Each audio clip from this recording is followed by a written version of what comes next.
Unit 1, Rider's Basic Body Position.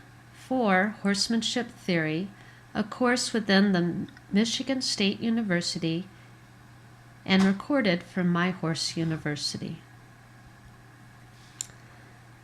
There's some general assumptions that we can make across all disciplines on a good rider's position.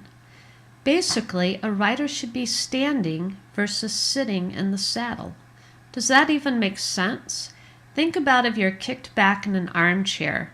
Well, you're comfortable, you're relaxed, but you're certainly not ready for work. Now, think about standing up, straight and tall, with your lower legs a shoulder widths apart, your ear, shoulder, and hip in line with a slight bend to your knees. This is actually a very strong position, especially when you call upon your core muscles and you tighten those core muscles and strengthen them. This position is often used in martial arts for its balance and its strength. So, a good rider position for any discipline is closer to a standing position, with your crotch, seat bones, and inner thigh in contact with the seat of the saddle, and your legs hanging relaxed down from your body. The rider's body position should support and not interfere with the maneuvers of the horse. The rider should be in balance with the horse's center of gravity. There's basically 5 parts to the rider's position. The upper body, which includes the head, neck, shoulder, midsection to the hip joint. The base of support, which includes the parts of the rider that are actually touching the saddle, so the crotch, seat bone, and inner thigh to knee. And then the lower leg, calf and foot. The foot home, where the sole of the foot that is in contact with the stirrup. And then we have balance. We can't necessarily see balance, but we can certainly feel balance and feel the effect our balance as a rider has on our horse's balance. Balance is simply the rider's ability to adjust to the horse's movement independent of using your natural aids.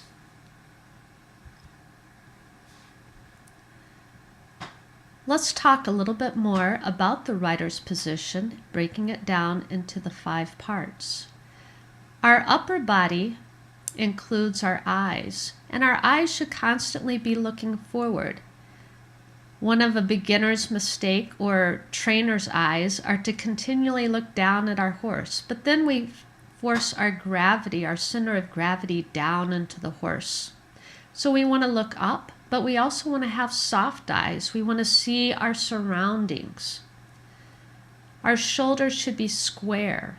It's easier to accomplish this when you're riding with 2 hands. So if you're riding in a Western saddle and holding the reins with one hand, you need to be very conscious of your shoulders and keeping them back and square with the rest of your body. Our vertebrae within our back, which includes our neck and back, should be straight but relaxed.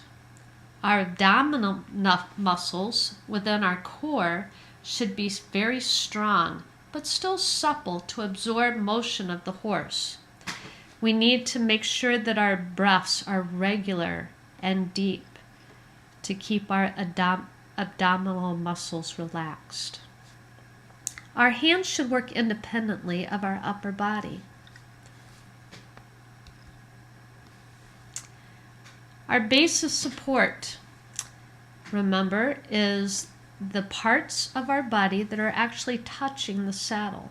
So we want to roll the pelvis forward and sit without sitting on our hip pockets. So remember the standing position versus the armchair resting position. We want to make sure that our pelvis again is forward as if we're standing on the horse.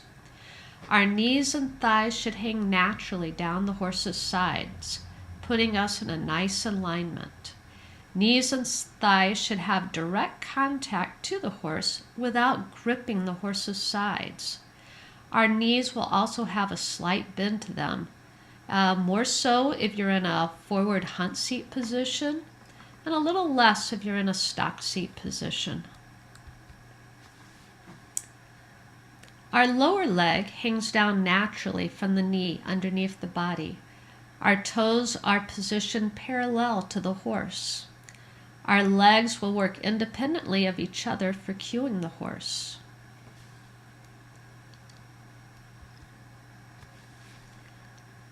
The ball of our foot, or foot home, is placed flat and even in the center of the stirrup tread.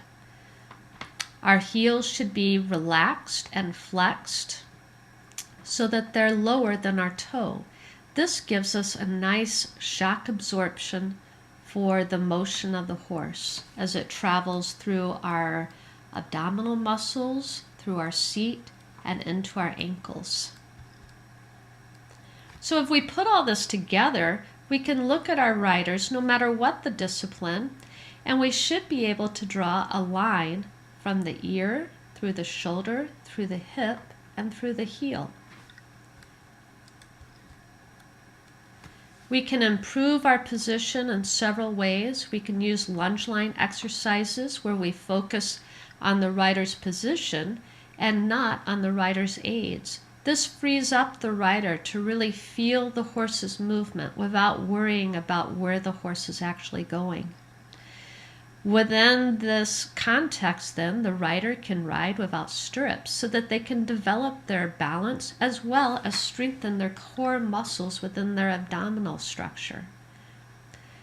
The rider can also learn to work in a two-point position. And with only having 2 points of contact, both for the lower legs, and raising the seat out of the stirrups, then the rider can work on their balance as well as elongate their heel.